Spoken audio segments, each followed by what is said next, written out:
Tu te rends compte que si c'est mal fait, le vérin va détruire la voiture? Aujourd'hui, dans les maîtres de l'auto, nous nous occuperons d'une brickline de 1975 au design futuriste. Bon sang. Mais qui semble tout droit sortie du Moyen-Âge. Sérieusement?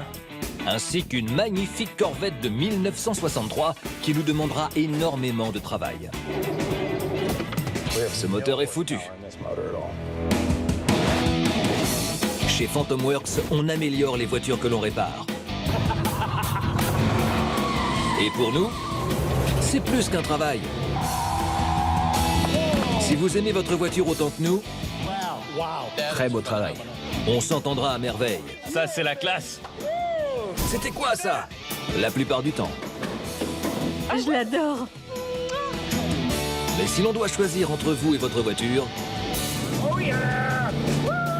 ce n'est pas vous qu'on choisira. Accélère!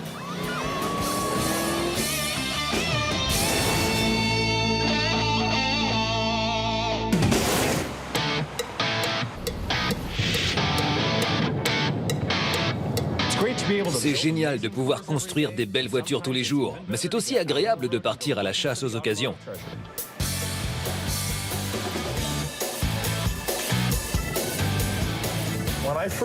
Quand j'ai commencé à m'intéresser aux voitures, j'étais obsédé par les modèles de 1967. Mais maintenant, c'est plutôt ceux du début du siècle. Ouais, les Ford série T et A. C'est leur conception qui est vraiment incroyable. Ouais, je suis d'accord. Voici notre ami. Notre périple nous a menés jusque dans l'Indiana. Notre objectif, dénicher des pièces de Corvette, de préférence des pièces rares et difficilement trouvables. Mais parfois, ces excursions prennent une tournure inattendue.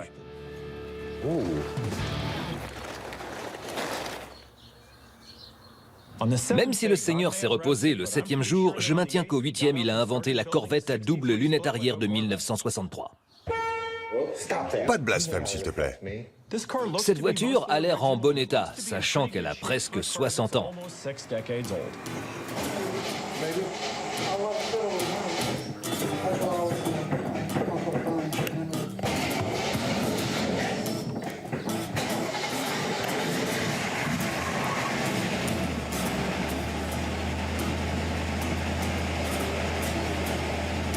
On entend les poussoirs, mais elle est encore en vie. La bonne nouvelle, c'est que je sais exactement à qui proposer cette Corvette.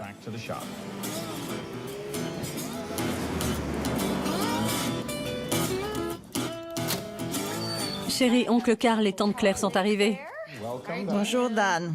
Comment ça va? Très bien et toi? Oncle Carl est un passionné de belles voitures et cela fait des années qu'il cherche un coupé.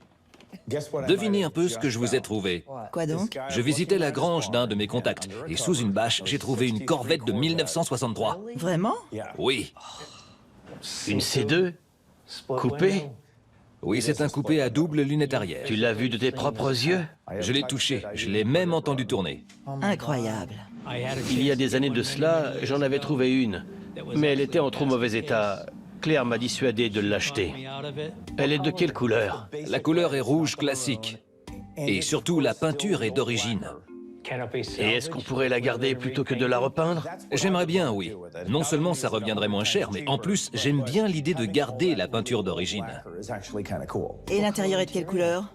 Noir. Rouge et noir, j'aime beaucoup. Je suis déjà conquise. Carburateur ou injection? Je dirais carburateur, à 340. Et la boîte de vitesse? C'est un Muncie. Qu'est-ce qu'un Muncie? La Muncie, c'est tout simplement la meilleure boîte jamais conçue. Waouh! Je pense que, pour une voiture de cette époque, c'est une bonne affaire. Tu as des photos? J'en ai quelques-unes. Tu peux les faire défiler. Personnellement, je sauterais sur l'occasion. Je suis pas encore tout à fait convaincue. On se lance? Tu sais quoi, Carl? On n'est plus tout jeune. Au diable les doutes. Pour moi, c'est oui. Alors c'est parti. Eh bien, allons construire une Corvette.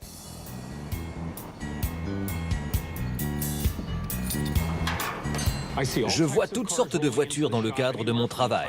Certaines classiques, d'autres un peu plus rares. Aujourd'hui, nous avons une voiture assez peu commune importée du Canada. Une brickline de 1975. Malcolm Bricklin, le fondateur de la filiale américaine de Subaru, voulait produire un modèle sexy au Canada. Mais en raison de problèmes de coûts de production et de contrôle qualité, sa production prit fin au bout de 2 ans à peine.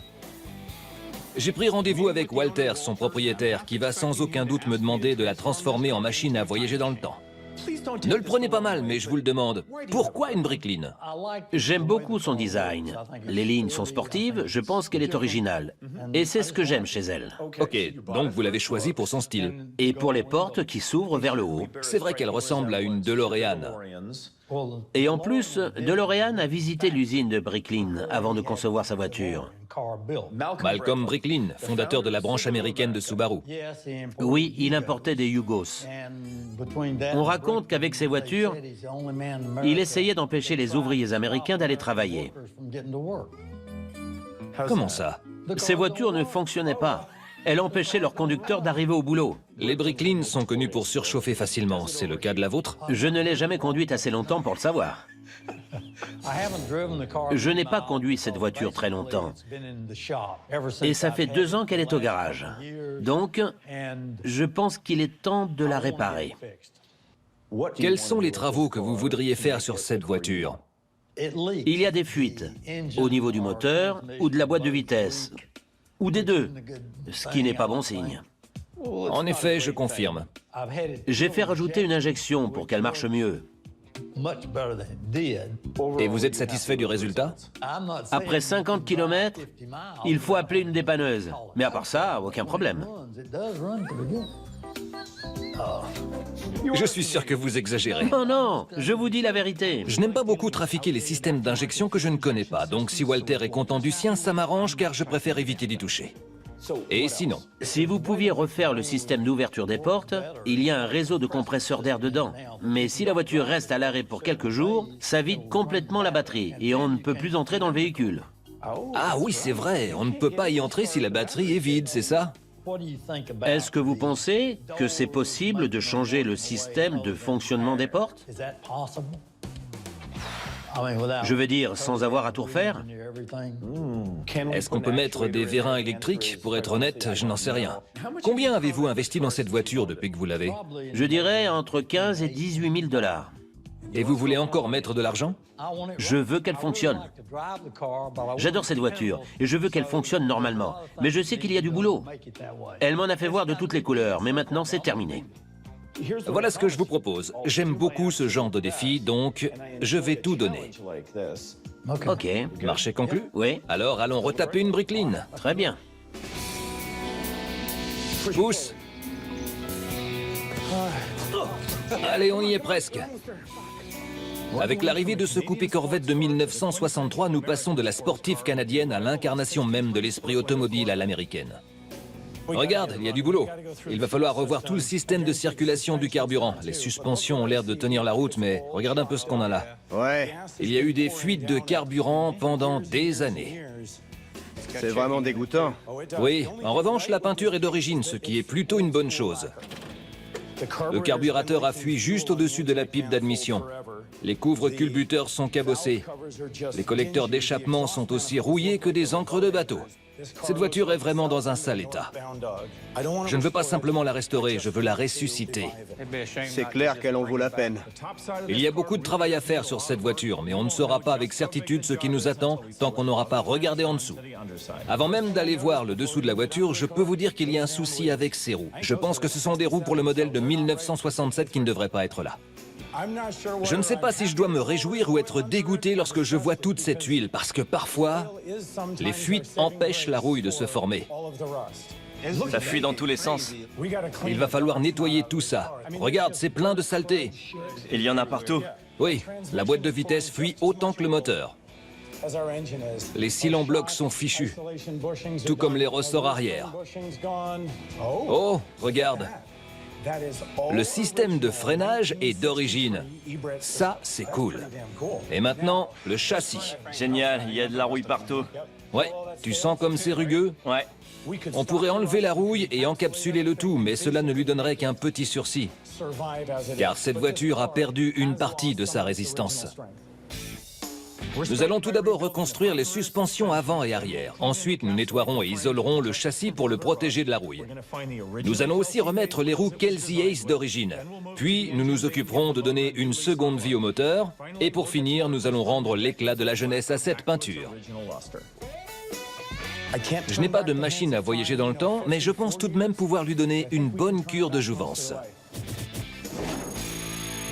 Pour l'instant, cette voiture n'est pas fiable. Pour répondre aux exigences de Walter et se faire une idée du travail à faire, je vais l'essayer avec Ruben. Je déteste ces trucs.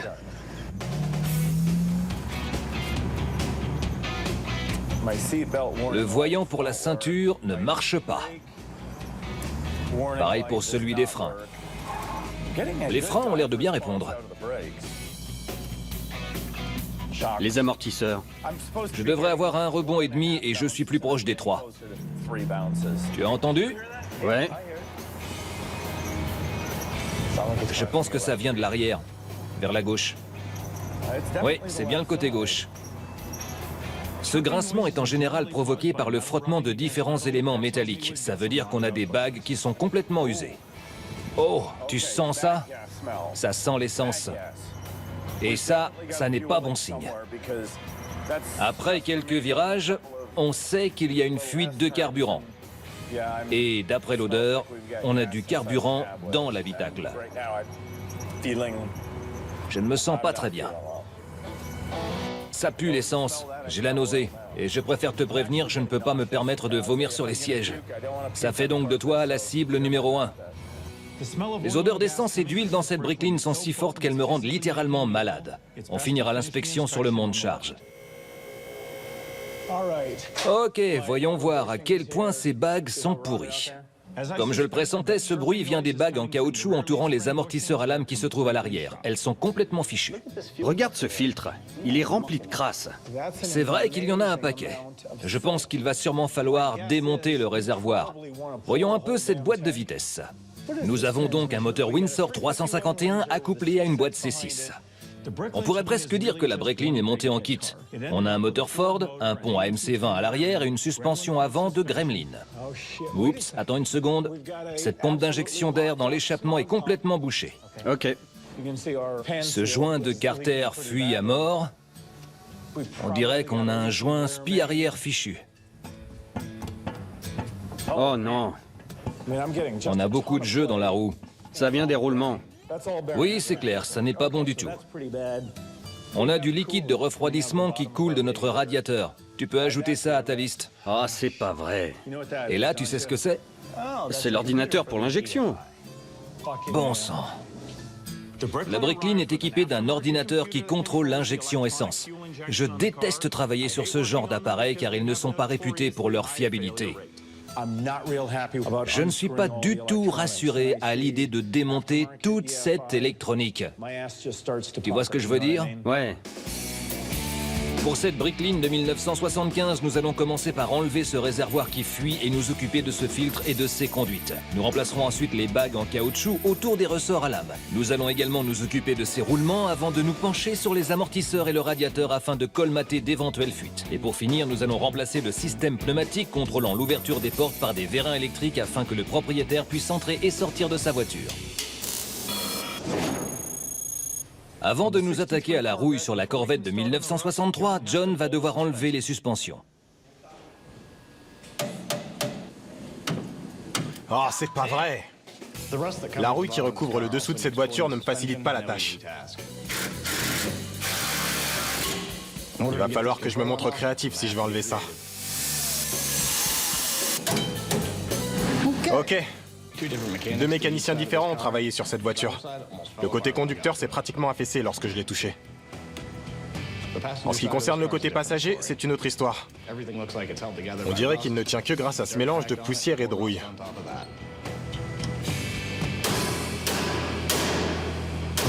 Oh, saleté.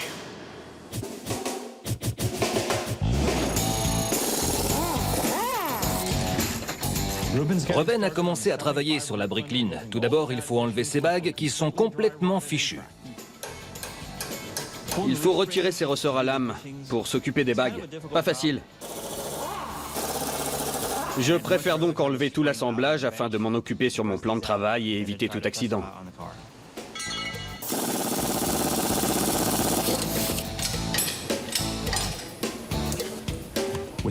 Une fois les anciennes bagues retirées, nous pouvons en installer des neuves avant de replacer les ressorts dans la voiture. Cela devrait nous débarrasser de ce crissement.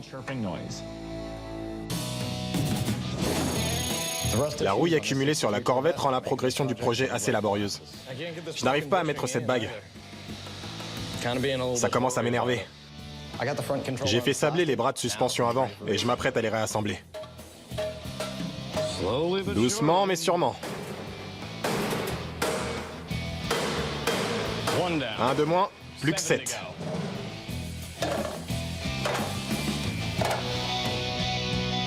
On va ensuite s'atteler à la peinture avant de revenir à la mécanique.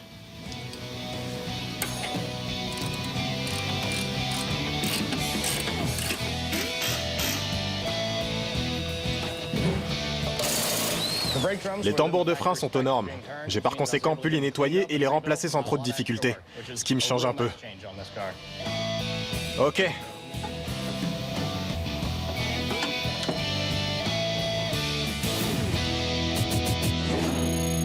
Lorsque nous l'avons essayé avec Ruben, nous avons remarqué une forte odeur d'essence et d'huile dans l'habitacle de la Bricklin. Ruben va donc retirer le réservoir afin d'évaluer la situation.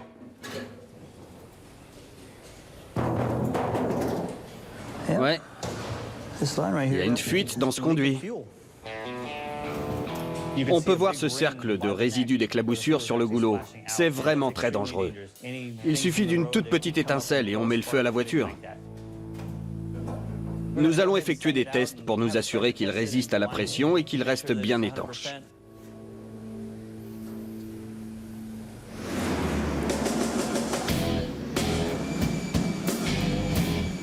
La meilleure manière d'améliorer le look d'un coupé Corvette de 1963, c'est d'y ajouter de véritables roues Kelsey Ace d'origine. Il nous faut un maillet en plomb, un cric, une clé de la bonne taille, et ensuite on pourra s'y mettre.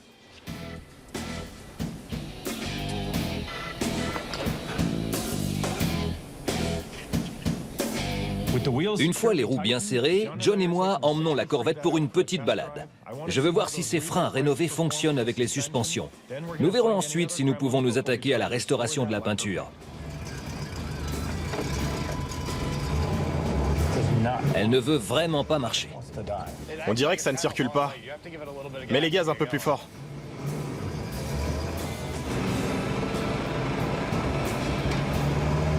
J'étais à fond, elle a tout donné.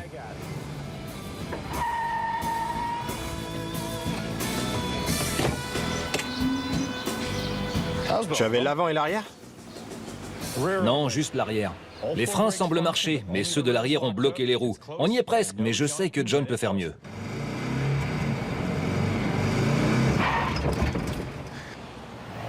C'était quoi? Il est complètement foutu. Allez. On n'a plus un pet de puissance là-dedans. Ce moteur est bon pour la casse. La Corvette de 1963 ne semble pas vouloir bouger. Rien du tout à bas régime, et maintenant elle refuse carrément de démarrer. Je n'ai jamais vu ça. Elle marchait une fois que le moteur était un peu chaud.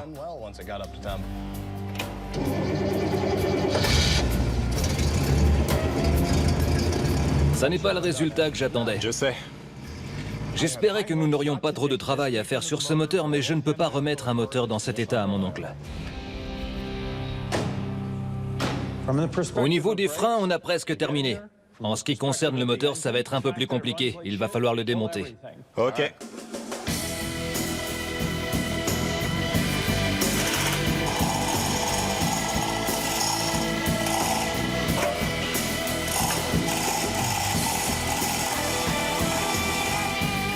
Allez, c'est parti.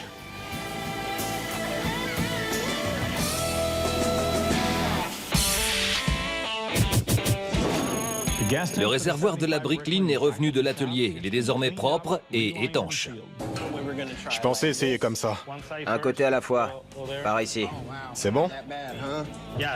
Ouais, un peu plus par là. Maintenant, Moïka et Mike vont devoir le remettre en place. Encore un peu.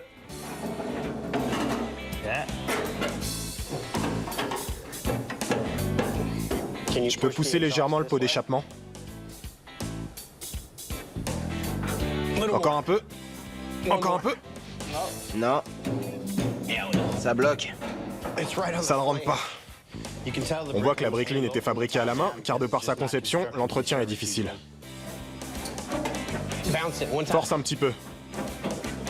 Non, pas vers le bas, plutôt par là. C'est bon? Ouais. Parfait.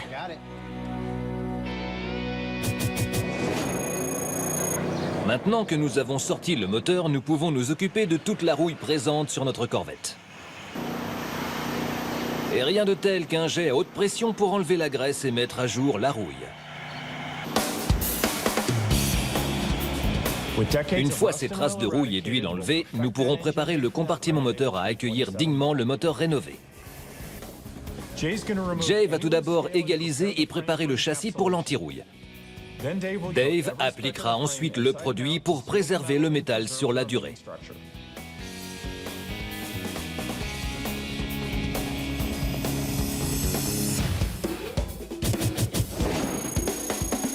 La briqueline ne devrait plus sentir l'essence maintenant que nous avons restauré ce moteur. Cependant, nous avons découvert quelques fuites dans la boîte de vitesse, le carter d'huile et la pompe à eau.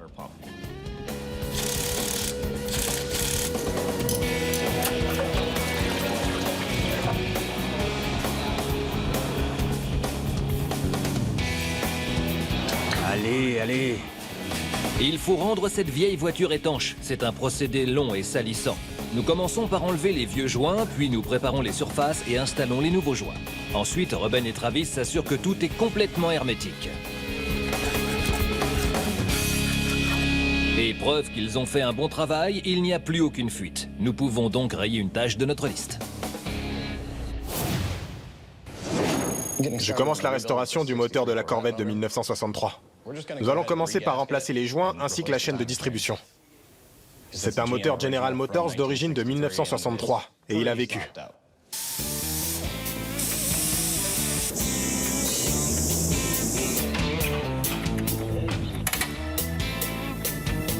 Comme ce pignon est monté en force sur le vilebrequin, je vais devoir trouver un moyen d'y accéder pour l'arracher.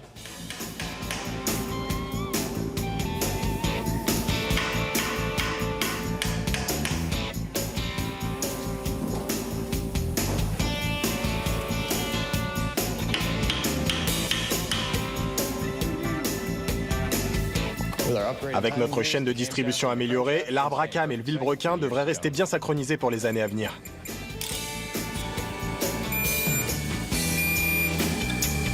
Maintenant là, ça me paraît pas mal. La chaîne de distribution est bien en place. Nous allons utiliser un joint unique en silicone plutôt que cet assemblage d'époque de bouchons en caoutchouc et liège qui avait tendance à fuir rapidement.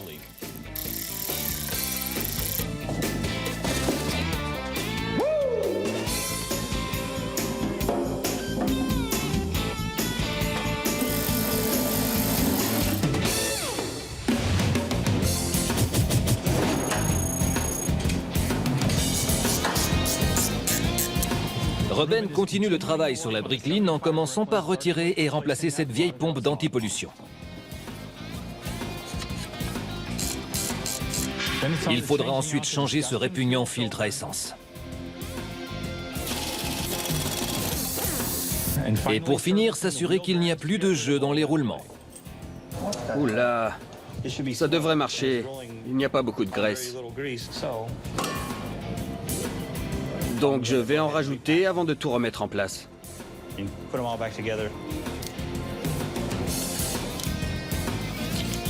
Nous allons ensuite remplacer les amortisseurs avant afin de nous débarrasser de ce rebond.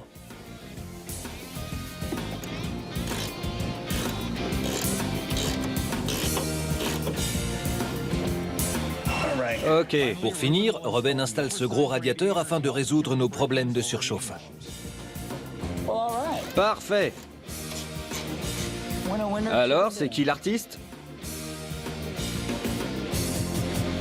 Maintenant que nous en avons terminé avec les systèmes internes de la briqueline, Moïka s'apprête à l'emmener pour une petite virée afin de s'assurer que tout fonctionne normalement. Le nombre de tours minutes me paraît un peu élevé, mais Ça devrait aller.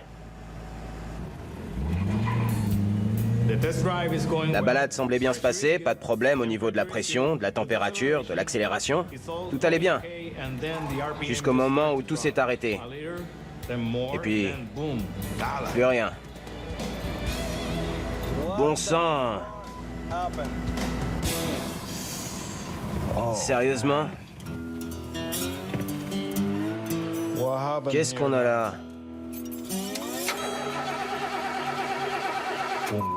Saleté de bagnole.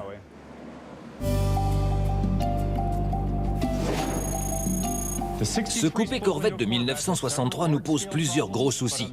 Mais en parlant de taille, cette horloge, bien que toute petite, n'en demeure pas moins d'une certaine complexité. Toi, tu ne m'aides pas beaucoup. Ces vieux modèles d'horloges duraient environ 3 ans, mais la plupart ne cessent pas pour autant de fonctionner. On dirait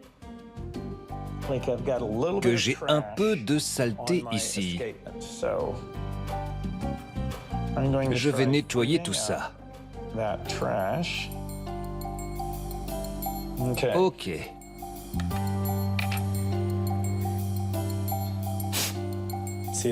On a une réaction. J'ai dégagé l'échappement de la montre et la roue dentée principale.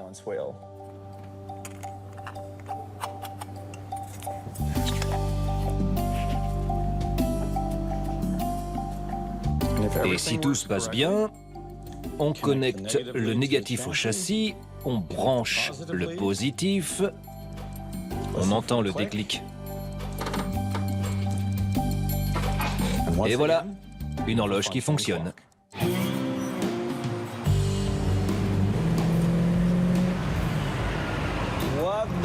Bon sang!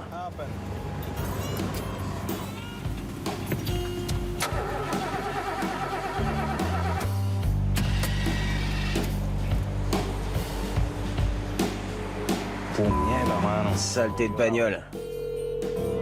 Hey Mike, la Bricklin vient de me lâcher. J'ai essayé la voiture lorsqu'elle s'est arrêtée de fonctionner. Le moteur a calé. Et j'ai entendu le bruit que fait la pompe à essence. Le moteur tourne mais ne démarre pas. Qu'est-ce qui s'est passé? Je sais pas mon pote, ça s'est arrêté d'un coup. C'est lourd. Tais-toi et pousse.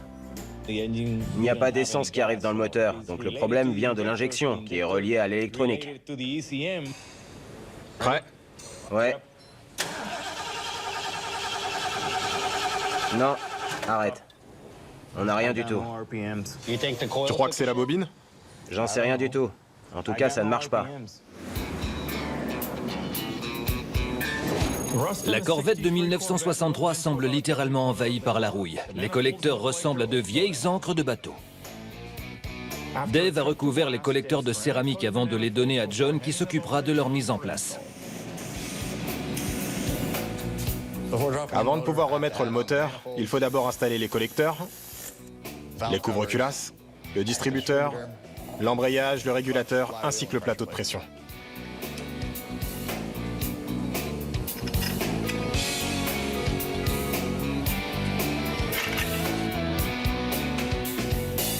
Un moteur de Corvette de 1963 pour une Corvette de 1963, c'est aussi simple que 2 et 2 font 4.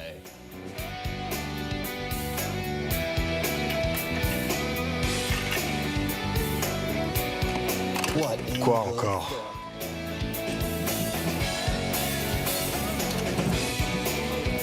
Saleté de barre de maintien. Vous faites moins les malignes maintenant, hein? Nous avons découvert que le système électronique de la Bricklin était complètement grillé, donc nous l'avons remplacé par un neuf. Il nous faut donc le calibrer pour les paramètres spécifiques à la voiture. Vas-y à fond. Relâche. T'es à 0? Ouais, je l'ai lâché doucement. Ok. Rien ne bloque la pédale. La marge de manœuvre est assez large. On a le programme pour tout ouvrir, tout fermer, et tous ces capteurs marchent à différents voltages. Il faut donc régler les paramètres liés à chaque élément. Vas-y, envoie. Prêt? Ouais. Tout va bien de ton côté? T'en fais pas.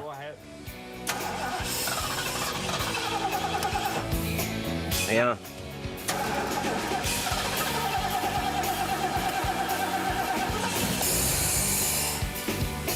comprends pas pourquoi ça marche pas. J'ai remarqué que lorsque j'ai commencé à programmer la nouvelle unité, tous les réglages étaient décalés. Ce qui me fait penser que cette voiture n'a jamais fonctionné correctement. Ok, je suis prêt. Démarre, allez.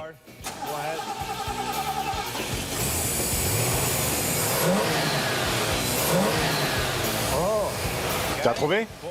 Mauvaise calibration. Ça devrait aller mieux maintenant. Une fois recalibré, ça a finalement marché comme sur des roulettes. Je pense qu'on est bon. Ouais, c'est clair.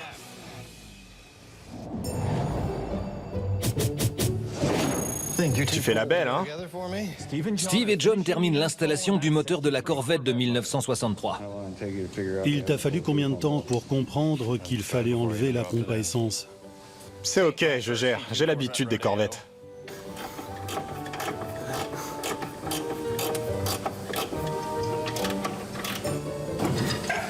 C'est bon, je m'occupe de l'autre côté. Je suis même pas sûr qu'il ait touché quoi que ce soit. Je pense qu'il a juste mis la main dans le compartiment moteur pendant que je serrais un boulon. Et coup de chance, ça a marché. Tu as eu la main en dessous?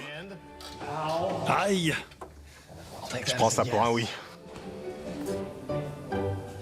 Une fois le moteur installé, je peux terminer le réassemblage en espérant que tout se passe bien.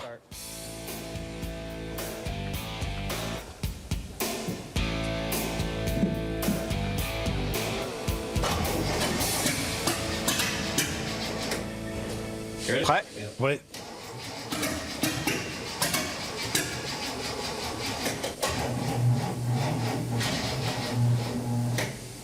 Tout se passait bien jusqu'à ce que tu t'en mêles.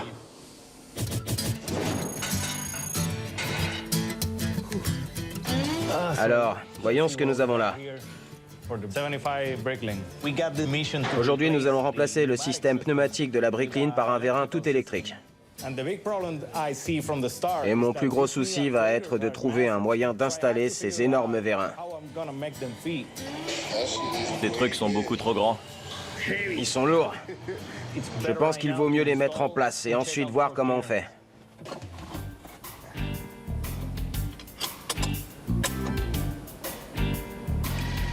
J'ai monté les vérins de manière assez sommaire pour vérifier qu'ils fonctionnent bien.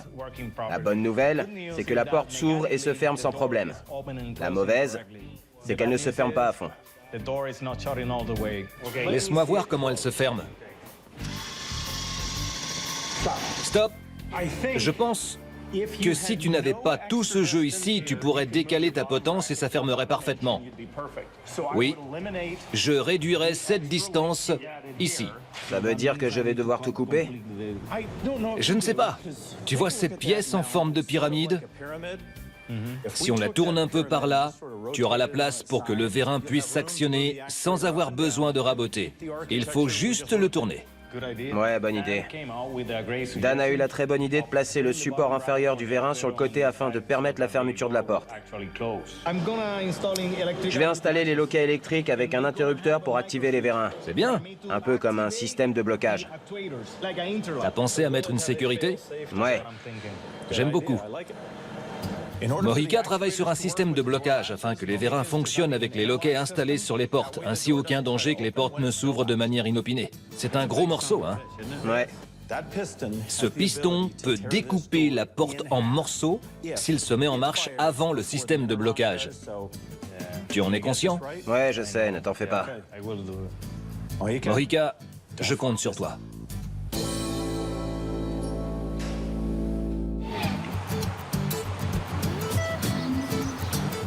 Nous savions que la Bricklin amènerait son lot de surprises, mais installer ces vérins dans les temps, c'est tout de même un sacré défi. Tu te rends compte que si c'est mal fait, le vérin va détruire la voiture. Ouais, je sais. Ces vérins peuvent soulever plus de 300 kilos, donc s'ils s'actionnent alors que la porte est encore accrochée, au revoir la porte. Je ferai attention, fais-moi confiance. Ok. Merci.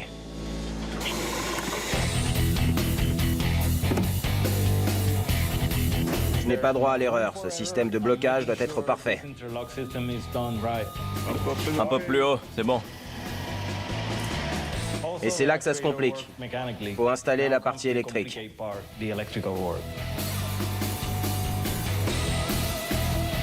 Je dois m'assurer que le panneau de relais fonctionne, qu'il soit bien connecté à tous les éléments qui contrôlent la porte.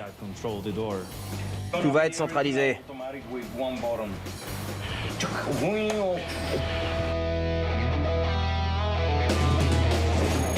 Nous allons maintenant apporter la touche finale à la Corvette avant de la présenter à mon oncle. La restauration de la vieille peinture laquée d'origine.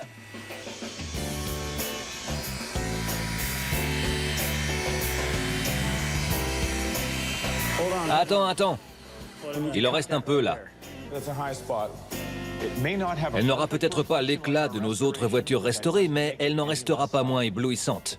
La vraie beauté d'une survivante comme cette Corvette se trouve dans ce qu'elle dégage. Et je sais que c'est ce que recherchent les puristes comme Oncle Carl et Tante Claire. Je décrirais ce projet comme une cure de jouvence.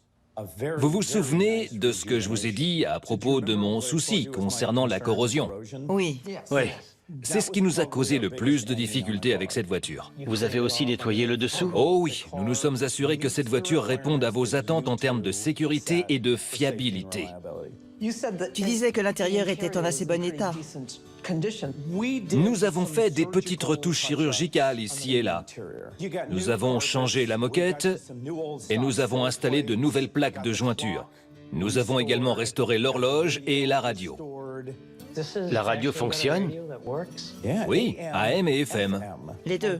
Waouh! Je suis surtout satisfait de voir à quel point nous avons réussi à la garder dans son état original. L'alternateur est d'origine, les couvres culbuteurs et le bloc ont tous les bons codes et dates. Quand pourrons-nous la voir? Vous voulez la voir? Oui. S'il te plaît. Ok, allons-y.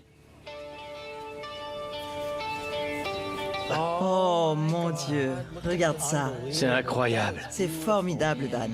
Elle est sublime. Oui, elle est magnifique. C'est quand on s'approche que l'on peut voir à quel point la peinture est belle. Elle brille, elle est vraiment belle. Donc on a bien fait de ne pas la repeindre. Oui. C'est la meilleure décision que tu n'aies jamais prise. Regardez les roues que nous avons trouvées. Nous avons ajouté cette bande blanche sur les pneus. Je trouve que ça lui donne un côté sexy. Beaucoup plus que des enjoliveurs. Allez-y, ouvrez le capot. Wow. Ce moteur de 327 pouces cubiques à carburateur fait plus de 327 chevaux. Et naturellement, il est d'époque. Tout comme l'embrayage du ventilateur, les poulies, la pompe à eau, la pipe d'admission, le collecteur d'échappement et la poulie d'équilibrage. Tout est de 1963. C'est vraiment incroyable. Elle est vraiment belle. Allons voir l'intérieur. J'adore. On a tout nettoyé et on a partiellement restauré certains éléments. L'horloge fonctionne? Oui. Vous voyez les inserts d'aluminium et l'aiguille un peu tordue? Oui. C'est l'une des spécificités du modèle de 1963. Allez-y, mettez le contact. Et écoutez le moteur. Le joli son. Ok, vous êtes prêts à prendre la route? Oui, absolument. Quand j'ai vu le sourire de ma femme, j'ai su qu'on ne s'était pas trompé en investissant dans une voiture de cette époque. Elle est vraiment très belle. C'est comme un rêve devenu réalité. Et cette voiture, ça fait longtemps que j'en rêvais. Elle roule bien. Elle est superbe. Je suis vraiment content. Elle est très maniable et elle réagit bien au boss. J'ai l'impression d'avoir à nouveau 20 ans. Tu penses qu'on a fait une bonne affaire? Je ne pense pas, j'en suis sûre. J'adore cette voiture. Oui, moi aussi. Nous en sommes à présent à la dernière ligne droite dans la rénovation de notre brickline. Jay installe les sièges. Et il ferait mieux de se dépêcher, car Walter, le propriétaire, est impatient de retrouver sa voiture. Bonjour Walter. Bonjour Dan, comment allez-vous? Très bien, et vous? Bien, merci. Je suis content de vous voir. La brickline ne laisse personne indifférent. Soit on adore, soit on déteste. Je trouvais qu'elle avait l'air cool, alors je l'ai achetée. Lorsque vous me l'avez amenée, le principal souci venait... Des portes, oui. C'était le gros problème. Je tenais vraiment à ce que les portes fonctionnent, car j'en avais assez de devoir sortir par les fenêtres lorsqu'elles se coinçaient. Notre ami Mohica a passé beaucoup de temps à installer l'électronique pour faire marcher les portes. Super. Nous avons bouché les fuites et nous avons refait toutes les suspensions. Les bagues et les amortisseurs étaient fichus, le radiateur n'avait pas la taille adaptée et en plus, il fuyait. Nous avons réglé les problèmes de frein et d'injection. Est-ce que vous saviez que votre système anti-pollution était complètement saturé? Je ne savais même pas que j'en avais un. Je pense que cette voiture est prête à prendre la route. Donc, voici la facture. 2300 $. Donc je vous dois 2300 $. Non, c'est moi qui vous dois 2300 $. Génial. C'est encore mieux. La plupart des clients ont une petite idée du montant de leur facture finale lorsqu'ils viennent récupérer un véhicule, mais c'est encore mieux quand le montant total est inférieur à la compte qu'ils ont laissée. Allons voir votre bébé. Oh, incroyable. C'est génial. C'est toujours votre Bricklin de 1975, mais nous avons une surprise pour vous. Oh, mince alors. Essayez de fermer la porte. Ok. Vous n'aviez jamais eu un de ces boîtiers? Non, jamais. Ok, appuyez sur le bouton 1. La porte s'ouvre. Génial. Je me ferai plus coincer dans ma Que voiture. pensez-vous de la vitesse à laquelle les portes s'ouvrent? Parfait. C'est vraiment parfait. Ce système ne consomme aucune énergie tant que vous n'appuyez pas sur ce bouton. La commande à distance est vraiment très pratique. La porte s'est ouverte dès que j'ai appuyé sur le bouton. C'était très excitant. Vous n'avez jamais conduit cette voiture assez longtemps pour que le moteur surchauffe. Mais de toute façon, vous n'aurez pas ce problème, car nous avons installé 2 radiateurs pour garder votre moteur au frais. Génial. Nous avons réglé tous les problèmes de suspension, d'amortisseur, de joint et de fuite. Super. Vous voulez l'essayer? Oui, avec plaisir.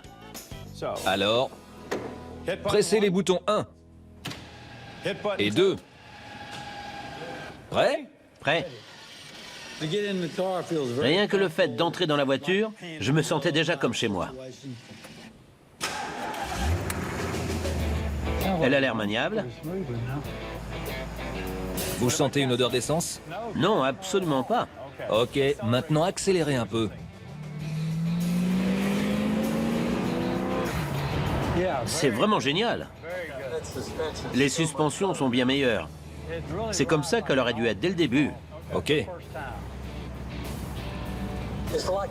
J'ai l'impression de conduire une autre voiture. Avant, j'avais un peu peur de la conduire, parce qu'on ne sait jamais ce qui peut se passer. Maintenant, elle est parfaite. Donc vous êtes satisfait? Oui, totalement. Elle est vraiment formidable.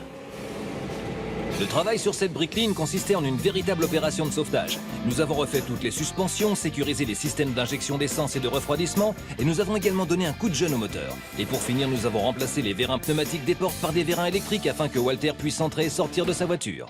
J'ai trouvé un coupé Corvette de 1963 pour mon oncle. Nous avons restauré les suspensions et les freins, nettoyé et protégé le châssis. Nous avons travaillé sur le moteur afin de nous assurer qu'il soit aussi puissant que beau. Et enfin, nous avons restauré la peinture d'origine afin de rendre l'œil du tigre à cette survivante des années 60.